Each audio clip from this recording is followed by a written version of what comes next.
Bismillahirrahmanirrahim. Assalamualaikum warahmatullahi wabarakatuh.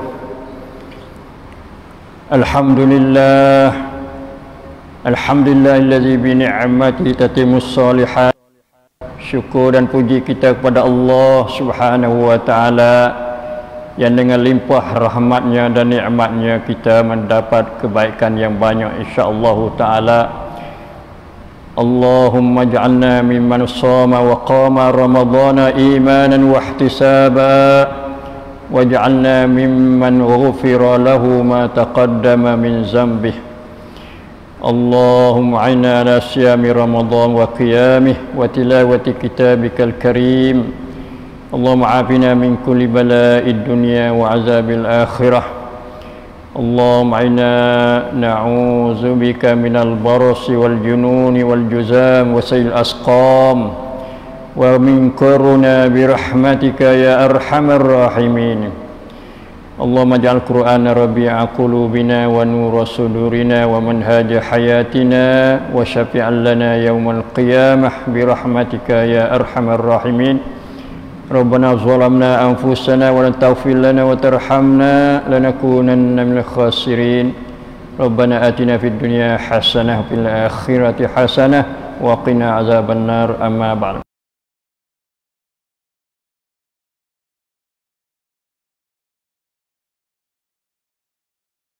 Mubarak hari ini hari yang 9 dan malam ni insya-Allah malam yang 10, maka kita mari ikuti penjelasan mengenai ayat-ayat yang akan dibaca oleh imam dalam tarawih, atau kalau tidak dibaca oleh imam oleh kerana kita ada sebab-sebab untuk mengelakkan penyakit COVID, maka mari kita tadabbur, perhati, dan kita insya-Allah taala mendapat pengajaran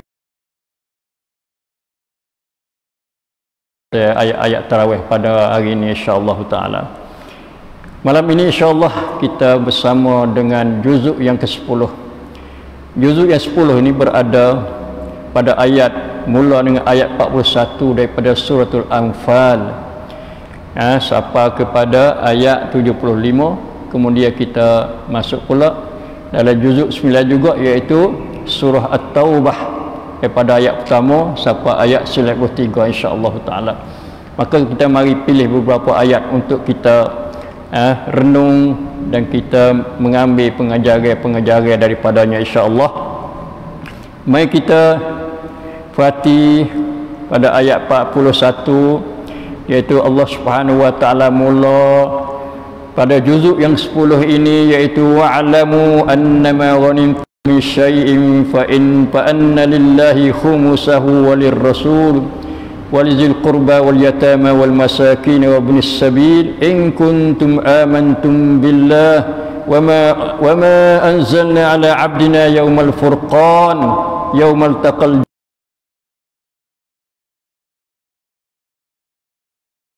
surah daripada juzuk 10. Jadi dalam ayat ni Allah Subhanahu wa taala kerana ini adalah menyatakan dengan harta yang dirapah oleh orang-orang Islam daripada orang kafir, daripada harta, senjata dan kenderaan dan juga makanan. Maka hukum dianya, bagaimana nak bagi cara dianya, iaitu fa anna lillahi khumsahu walirrasul walizil qurba. Maka bahwasanya khumus, khumusahu 1/5, itu mana khumus, bagi 5 itu untuk Allah Subhanahu wa taala, walir rasul dan bagi rasul. Lepas tu hak lebih lagi, pak biar lagi, iaitu walizil qurba masakin wa misabil. Itu cara bagi menurut Al-Quranul Karim yang disebut dalam suratul Anfal pada ayat 41. Kemudian dalam ayat kita dapati bahwasanya hari nuzul Quran, dalam bulan Ramadan ni adalah Allah Subhanahu wa taala dia turun Quran Bagaimana kita sama-sama tahu daripada suratul Qadar, inna anzalnahu fi lailatul qadri khairum min alfi syahr. Jadi Al-Quranul Karim ini diturun oleh Allah Subhanahu wa taala pada bulan Ramadan. Maka Allah Taala sebut di sini katanya, wa ma anzalna ala abdina, dan apa yang kami turunkan atas hamba kami. Tak ada sebut siapa, sebut atas hamba. Hamba iaitu di sini iaitu Nabi kita Muhammad sallallahu alaihi wasallam. Kerana Nabi ini menjadi hamba kepada Allah yang sangat tinggi kehambaan dia. Dari segi ibadat dia, tunduk patuh dia kepada Allah Subhanahu wa taala.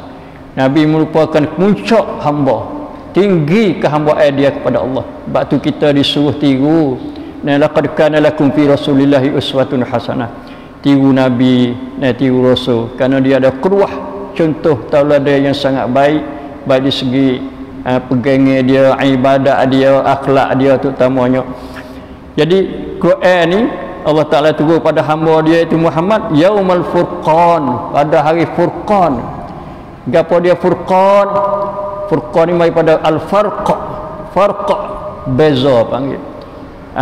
Tu. Jadi Quran ni adalah nama dia salah satu daripadanya iaitu Al-Furqan. Dalam Quran satu surah nama surah Al-Furqan. Al-Furqan mana Al-Farq, beza antara Al-Haq wal batil, wa bainal batil, antara yang batil. Batil ni mana plesu, hak tak betul, hak salah, hak pelam. Al-haq ni hak benar, hak sungguh, hak semati, hak sejati, hak dikasihi oleh Allah Subhanahu wa taala.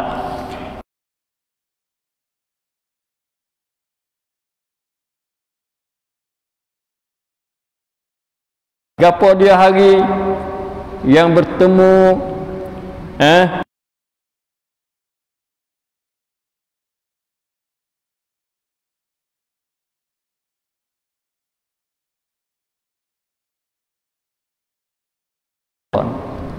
kebetulan hari itu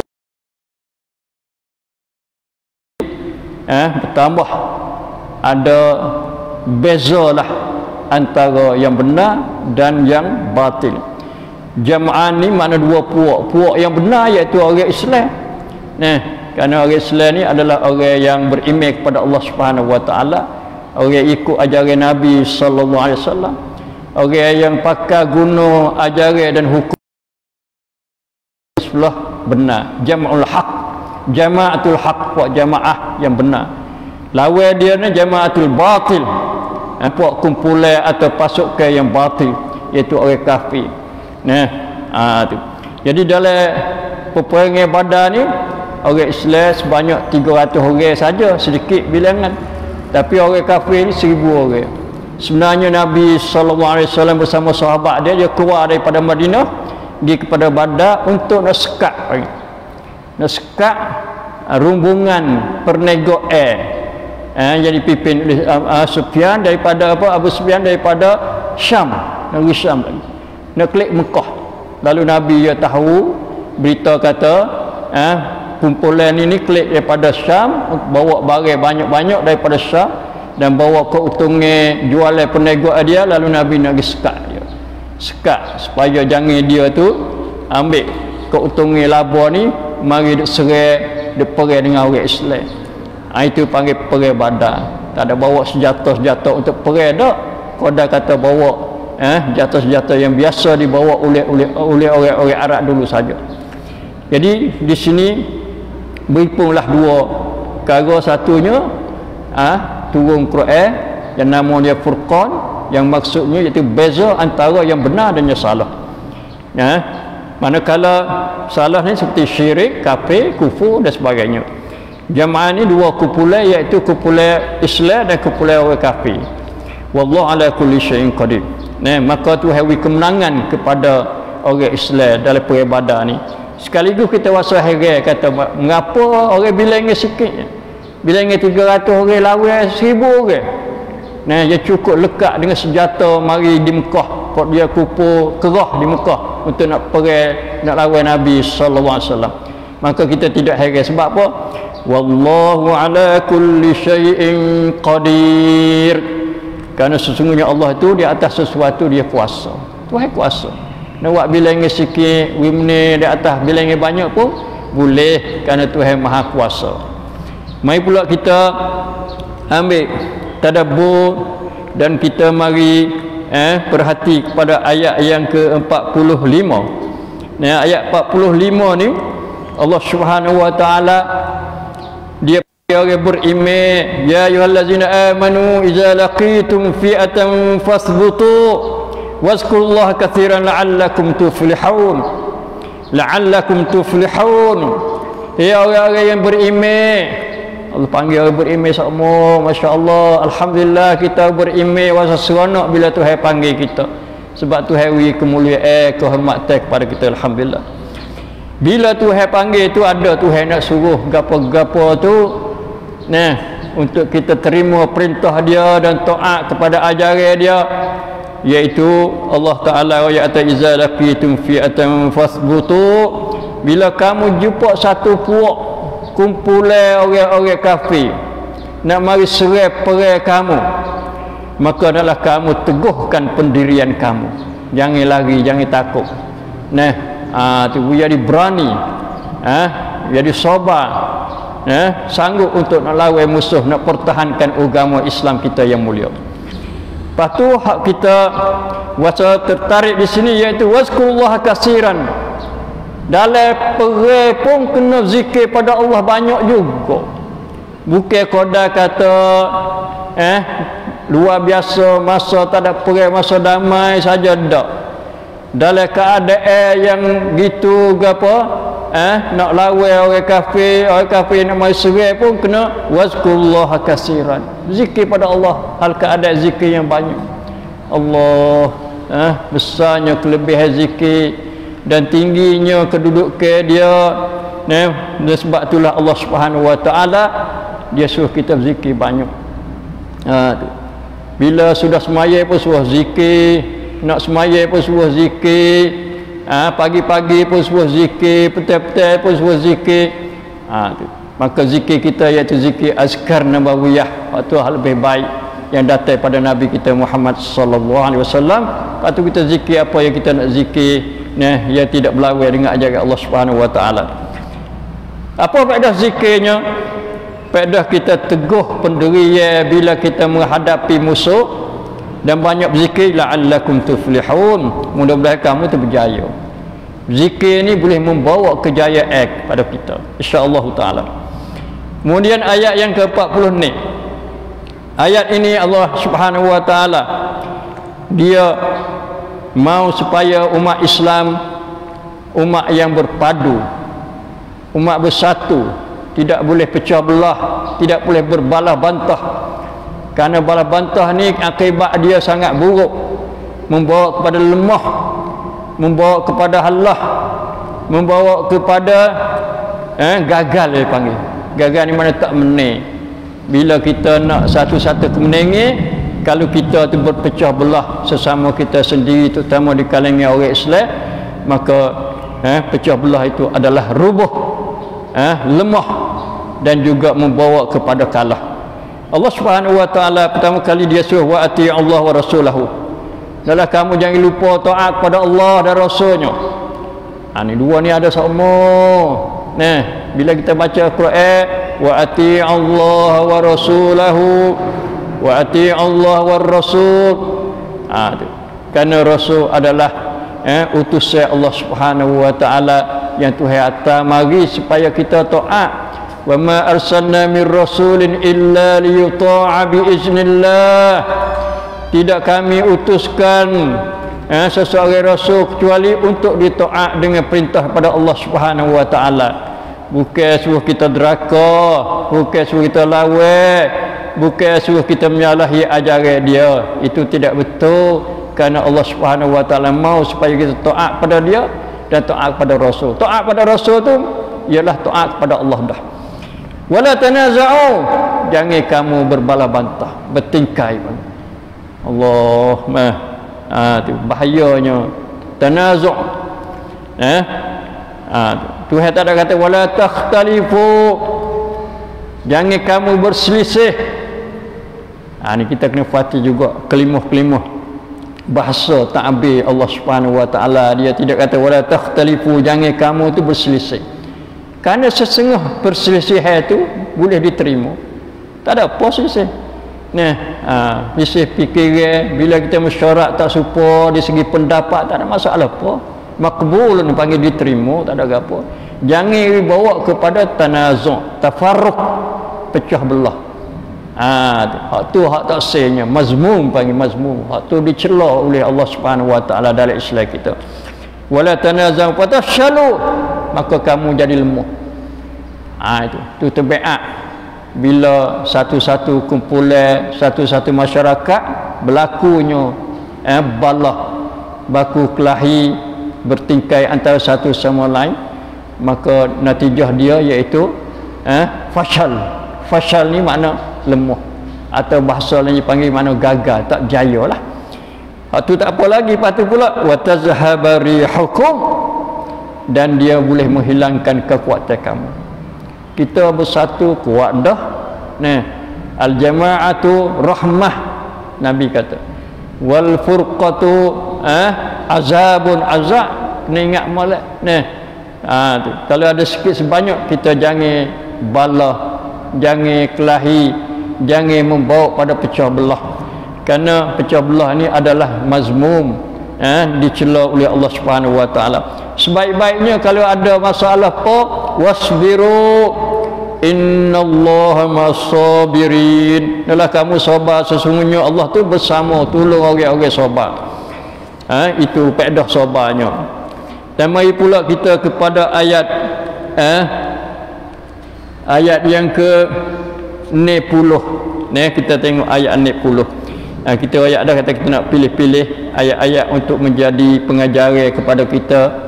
Bersama-sama kita nak tadabbur insya-Allah taala. Ayat yang ke-60 ini Allah Subhanahu wa taala suruh kita bersiap sedia. Tiram prom semua. Orang Islam yang kena kuat, orang beriman yang kena kuat. Kerana orang kuat tu dikasihi oleh Allah Subhanahu wa taala. Tuhan kasih, Tuhan sayang, Tuhan kenal orang-orang kuat. Tak kira lah sama ada kuat dari segi tubuh badannya, atau kuat dari segi pegangannya, imannya, kuat dari segi ibadatnya, kuat dari segi ilmunya, kuat dari segi ekonominya, atau kuat dari segi perpaduannya. Maka semua tu merupakan tutup teh dalam Islam kita. Kalau tak ada, kita kena sedia. Kalau ada, kita kena jaga. Allah Subhanahu wa taala sebut dalam ayat 60 suratul Anfal, wa'iddu lahum mastata'tum min quwwah wa min ribatil khayli turhibuna bihi aduwallah wa aduwakum wa akharina min dunihim la ta'lamunahumullahu ya'lamuhum. Itu ayat ni ayat perintah. Wa'iddu, naklah kamu bersiap sedia lahum, untuk musuh. Dalam Islam ni ada Tuhan sebut musuh, musuh syaitan daripada manusia, syaitan pada jin. Hak ni dia duk ganggunya, hak ni duk lawan, hak ni duk metal lah. Orang-orang Islam dan orang-orang beriman. Sebab tu orang Islam kena bersedia sama. Mastata'tum, apa yang kamu mampu kuasa. Kita kena buat hak mana kita kuasa, kita sedia. Gapo sedia gapo? Min quwwah, daripada apa-apa kekuatan. Wa'ri dengan kuwah dengan nakirah ni maksudnya mencakupi beberapa kekuatannya yang diperlui untuk gapo? Turhibuna bihi aduwallahu wa aduwakum, untuk menggerungkan dengannya, dengan apa yang kamu sedia itu daripada kekuatan, akan musuh Allah dan musuh kamu daripada orang kafir. Wa min ribatil khayl, sedia juga ikat teh kuda-kuda. Kuda ni satu, kita kena pega dia juga. Sebab dalam ayat ni suruh kita ikat kuda untuk menjadi kenderaan dalam peperangan. Masa Nabi lah, masa Allah ni kena ada alat-alat yang semacam kuda ni. Untuk nak kendera, nak pergi lawan pada musuh. Tujuannya turhibu nabihi, untuk menggerung saja, bukan untuk mengalah. bukan untuk nak berlawan dah, nak wigung. Dia kata kita orang Islam ni ada kekuatan, bukan lemah, bukan hina dah.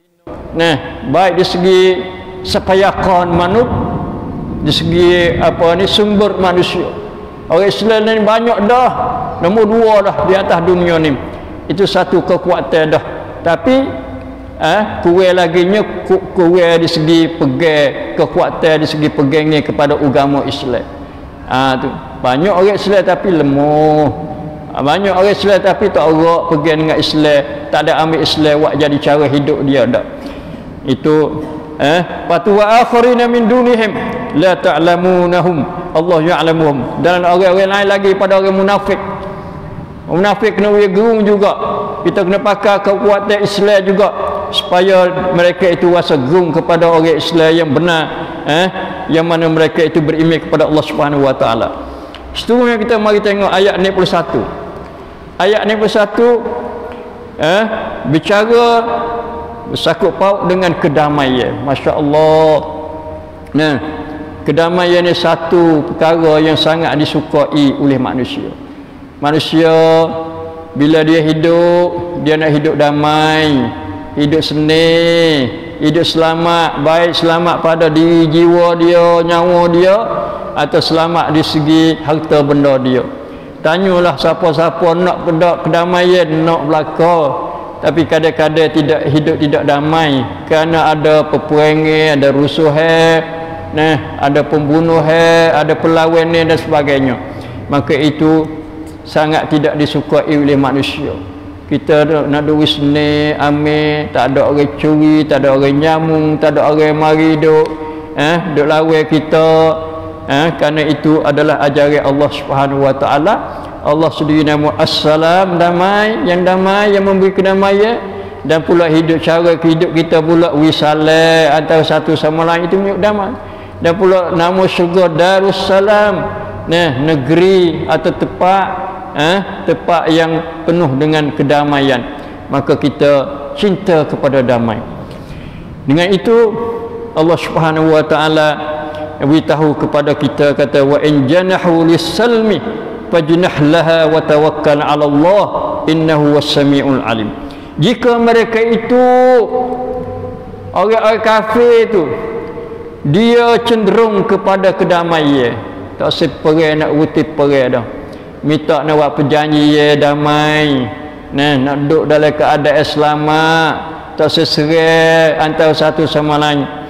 Fajnah laha, oleh itu hai Muhammad, engkau sebagai pemimpin orang-orang Islam, sebagai Rasul dan Nabi, hendaklah kamu cenderung kepadanya, cenderung baginya. Ni ulama dia bercakap sini, katanya dhamir kata laha tu, apa kata laha, tak kata lahu, kerana salmi itu muzakkar. Muzakkar bukan muannah. Sebab tu ulama kata laha ni klik kepada quwah. Wa'iddu lahum mastata'tum min quwah. Klik pada kuah, kekuatan. Makna bila kamu ada kekuatan, maka kamu terimalah permintaan orang-orang kafir untuk nak damai, tidak nak perang. Tapi kalau kita dalam keadaan lemah tak erat, terima juga damai, maka kita ni sepriap panggil. Kita panggil Allah rugi. Tu. Sebab tu ulama kata fajnah laha tu klik pada quwah. Lepas tu bila terima dah, buat dah perdamaian, perjanjian dengan orang-orang kafir supaya tidak perang dan hidup dalam damai, wa tawakkal 'ala Allah, adalah kamu tawakal pada Allah. Itu tawakal ni satu juga tutup Allah Subhanahu wa taala, supaya kita serah diri kita pada Allah selama mana kita berazam untuk nak damai dengan orang-orang kafir. Kemudian kita pergi pula kepada ayat yang ke 72, 72, 73 dan 74, 75, ayat yang akhir, ayat-ayat akhir daripada surah Al-Anfal. Jadi daripada ayat 72, 73, 74, 72, 74, 75 ni Allah Ta'ala bicara berkenaan dengan masalah hijrah. Tu nak oyak kelebihan hijrah. Kerana hijrah ni satu hukum daripada Allah Subhanahu Wa Taala dan ketetapan dia supaya mereka itu dapat peluang untuk hidup dan untuk melaksanakan ajaran Allah Subhanahu Wa Taala. Kerana setengah orang Islam terutama di masa Mekah dulu, Nabi kita Muhammad sallallahu alaihi wasallam masa duduk di Mekah 13 tahun lamanya hidup dalam penindasan, ditindah, diwak zalim, wak nyanyo oleh orang-orang kafir Mekah. Sehingga mereka itu diseksa dengan macam-macam seksa, baik di tubuh badan dia, membuat hati dia, menyakiti dengan berbagai-bagai perkataan dia, termasuknya Nabi kita Muhammad sallallahu alaihi wasallam sendiri. Maka Allah Taala perintah supaya hijrah daripada Mekah ke Madinah. Nabi pun turut perintah Allah, dan orang-orang Islam pada para sahabat pun turut perintah Allah dan Rasulnya sallallahu alaihi wasallam, maka mereka berhijrah. Jadi berhijrah satu kesusahan, kerana kena tinggal kampung halaman, kena tinggal harta benda, dan juga kena tinggal kaum keluarga. Kadang-kadang suami pergi hijrah tapi tinggal isteri di Mekah.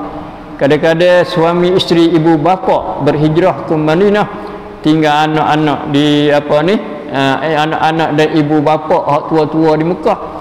Itu kesusahan daripada hijrah.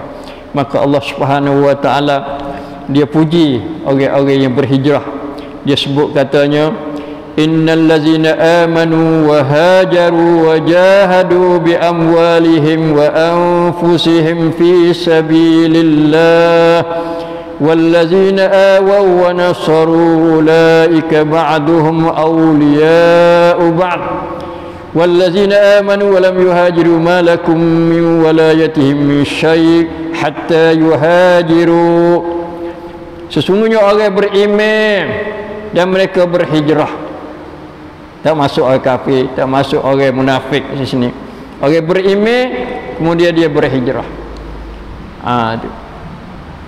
Kerana ada iman inilah dia sanggup hijrah.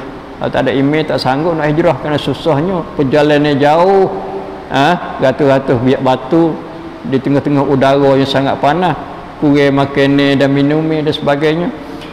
Kemudian wajahadu mereka berjuang.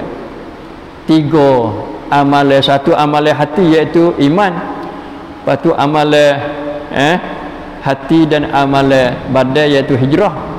Dan amalan badan juga iaitu berjihad pada jalan Allah dengan harta mereka dan diri-diri mereka itu. Itu orang hijrah. Tuhan puji mereka itu. Kemudian wallazina awaw wa nasaru ulaika ba'duhum awliya'u ba'd. Orang yang memberi perlindungan, tempat kediaman kepada orang hijrah, iaitu kaum Ansar. Tuhan puji juga kerana khidmat mereka itu tinggi kepada saudara-saudara mereka yang berhijrah daripada muhajirin. Tak ada rumah, tak ada tempat duduk, tak ada harta, harta, tak ada makanan minuman, makanan dan minuman. Lepas tu lawan pula bersama-sama dengan orang muhajirin, lawan orang kafir hak duk tindah dia di Mekah dulu. Jadi bukan mudah juga orang Ansar ni. Banyak jasa-jasa mereka kepada Islam, terutama kepada saudara-saudara dia daripada muhajirin. Sebab tu Allah Subhanahu Wa Taala dia puji, wi perlindungan, wi tempat duduk, wi tolong. Maka mereka itu, setengah mereka itu tu jadi panggil walak, kasih sayang, tolong menolong. Itu kewajipan kita sesama Islam kita. Kemudian Allah Taala sebut lagi orang hijrah pada ayat 74 75. Wallazina amanu wa hajaru wa jahadu fi sabilillahi wallazina awaw wa nasaru ulaika humul mu'minuna haqqan. Orang macam itu tu orang adalah orang yang beriman dengan sunnah, mukmin yang benar. Lahum maghfiratun wa rizqun karim. Mereka itu akan beroleh keampunan. Tuhan ampun dosa orang berhijrah. Tuhan ampun dosa kepada orang yang bantu tolong akan orang-orang berhijrah. wa rizqun karim, dan limpah kurnia yang mulia, iaitu rezeki Allah Subhanahu wa taala itu yang akan beri pada mereka itu. Kemudian kita pergi pada surah Taubah.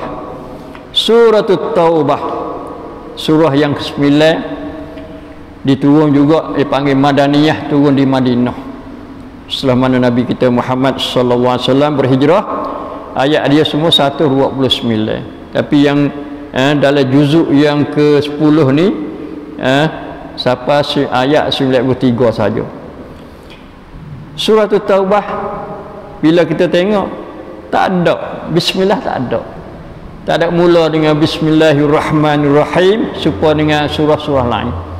Sekaligus kita rasa heran, apa tu tak apa, apa Nabi tak baca, apa tak ada dalam Quran bismillahirrahmanirrahim. Tu.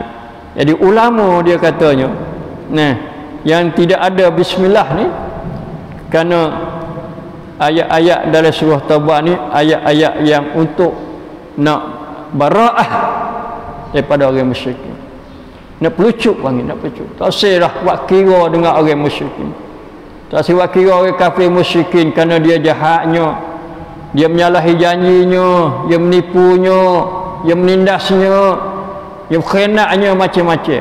Cukup dah. Kalau bismillah ni makna lembut, mula dengan berkat, mula dengan molek. Kalau nak gacah buat rumah dululah, ni gacah lalu dah, kerana pada dengan ayat-ayat yang mengandungi dalam surah Taubah ni. Batu yang mula dengan bara'atun minallahi wa rasuli ilal ladzina ahadtum minal musyrikin. Bara'ah dah putus tanggungjawab dah. Tu putus, tak ada dah, batal habis perjanjian daripada Allah Rasulnya terhadap kaum kafir, tak ada dah. Lucu bih. Sebab apa? Sebab sanilah. Tu. Kemudian kita pergi pada ayat yang ketiga, disebut di sini wa adzanum minallahi wa rasulihi ilan nasi yaumal hajjil akbar annallaha bari'um minal musyrikin wa rasuluhu fa in tubtum fa huwa khairul lakum wa in tawallaytum fa'lamu annakum ghairu mu'jizillah wa basyiril ladzina kafaru bi'adzabin alim. Wa azanun, mana ini satu iklam, plakat, satu pengisytiharan, satu pengumuman daripada Allah dan Rasulnya kepada semua manusia. Bila tu? Yaumul Hajjil Akbar, pada hari Haji Akbar. Banyak orang kita selalu sebut Haji Akbar, Haji Akbar. Waliknya bila wukuf di Arafah, berlakunya pada hari Jumaat. Maka orang dipanggil tu, Haji Akbar tahun ni, Haji Akbar tahun, Haji Akbar. Sebenarnya Yaumul Hajjil Akbar ni iaitu hari raya, hari raya Aidil Adha, hari raya haji itulah. Tak kira betul hari apa, tak kira, asal kata hari raya, iaitu Yaumun Nahri panggil, hari sembelih. Iaitu hari pertama 10 bulan Zulhijjah. Itu Yaumul Hajjil Akbar. Allah azan, Allah isytihar, kata Allah tu bari'un, tak selucuk dah, bersih dah, tu daripada orang-orang musyrikin. Demikian juga Rasul dia, tak sekuat kira dah dengan orang musyrikin. Kemudian kita mari pula kepada ayat 17 dari surah Taubah. Dalam surah Taubah ayat 17. Ayat 17 ni Allah Subhanahu wa taala beritahu pada kita, katanya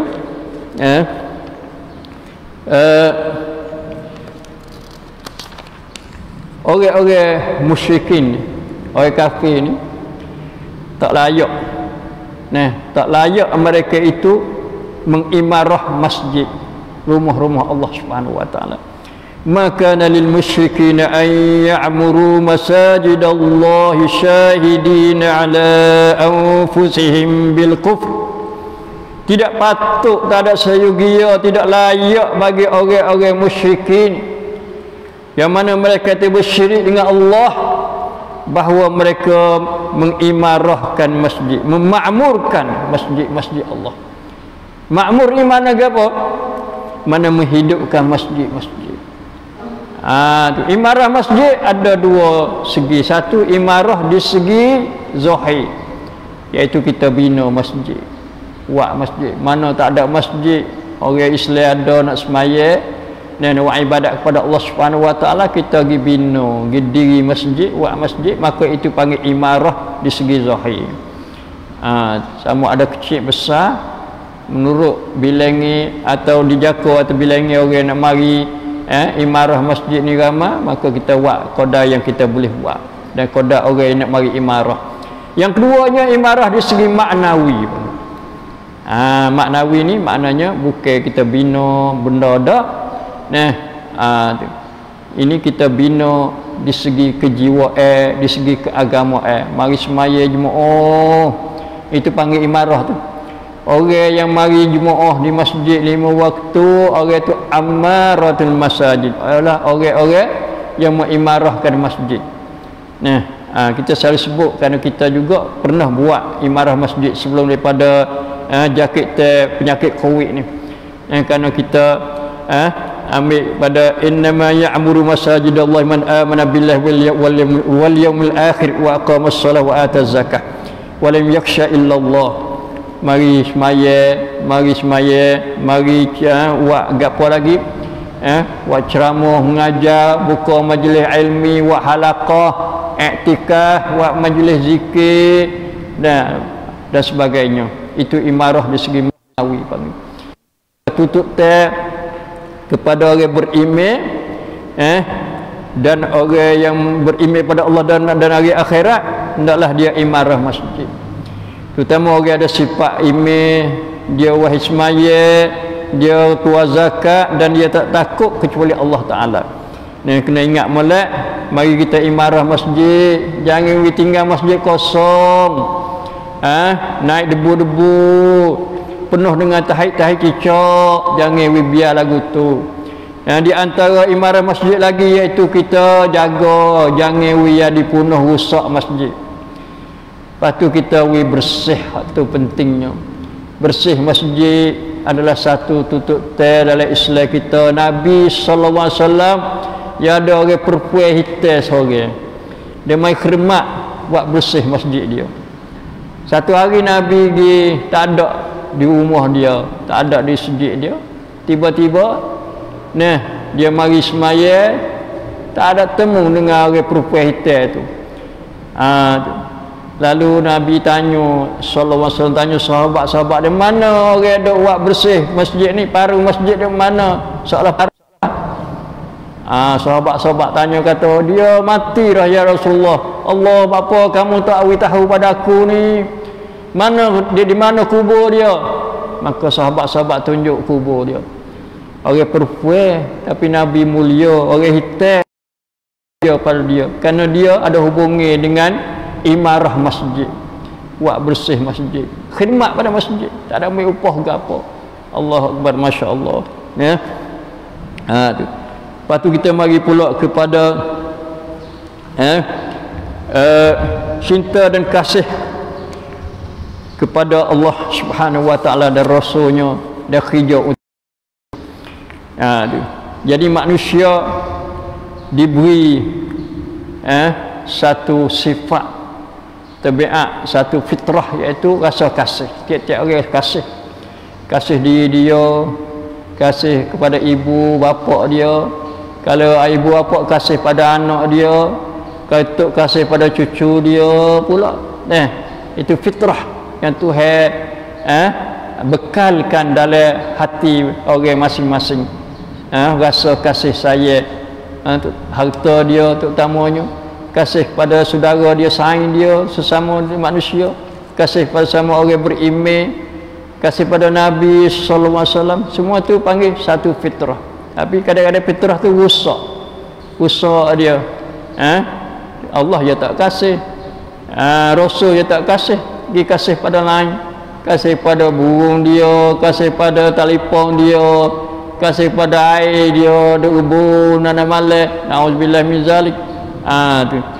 Cuba kita tengok Allah Ta'ala, dia satu amaran kepada kita jaga, ingat, iaitu pada ayat yang ke-24, Allah Subhanahu wa taala berfirman, "Qul in kana aba'ukum wa abna'ukum wa ikhwanukum wa azwajukum wa 'ashiratukum wa amwalun iqtaraftumuha wa tijaratun takshawna kasadaha wa masakin tardawnaha ahabba ilaykum minallahi wa rasulihi wa jihadin fi sabilihi fatarabbasu hatta ya'ti Allah bi amrihi wallahu la yahdil qaumal fasiqin." Tu kata olehmu ya Muhammad kepada umatmu, jika adalah pok-pok kamu, tok-tok kamu, anak-anak kamu, saudara-saudara kamu, isteri-isteri kamu, keluarga kamu dan harta yang kamu sedang bekerjanya, yang kamu usahanya, dan perniagaan yang kamu takut ruginya, dan juga tempat-tempat kediaman yang kamu rasa setuju kena lebih kasih kepada kamu daripada Allah dan Rasulnya, dan juga berjual pada jalannya, fatarabbasu, maka tunggu gapo hatta ya'ti Allah bi amri, sehingga Tuhan itu mari keputusan dia. Tuhan nak buat sesuatu perkara kepadamu, boleh hari Tuhan nak turun bala, boleh hari Tuhan nak uji kamu. Kita ni kena utamakan kasih pada Allah nombor satu, nombor dua kasih pada Rasulnya sallallahu alaihi wasallam, kemudian kasih kepada kerja-kerja untuk jalan Allah Subhanahu wa taala. Bukan lari kasih pada ayah kita, bukan lari kasih pada mama kita, bukan lari kasih pada anak cucu kita. Tak, boleh kita kasih tapi jangan melebihi. Bila melebihi kita hilang gapo dia? Hilang halawatul iman, hilang kemanisan iman. Orang yang mendapat mengecapkan kemanisan iman kerana dia kasih pada Allah dan Rasulnya lebih daripada yang lain lagi. Nah, itulah hari ini lebih kurangnya yang kita dapat dapat kita mengambil pengajaran untuk kita tadabbur. Bila kita dengar email membaca ayat-ayat dalam juzuk yang ke-10 insya-Allah taala pada suratul Anfal dan suratul Taubah, mudah-mudahan Allah taala menambahkan lagi kelazatan kemanisan beribadat kepadanya. Amin ya rabbal alamin. Aqulu qawli hadza wa astaghfirullah li wa lakum wa fawwidu amri ila Allah innallaha basirun bil ibad. Wa sallallahu ala nabiyyina Muhammad wa ala alihi washabihi. Assalamu alaikum warahmatullahi wabarakatuh.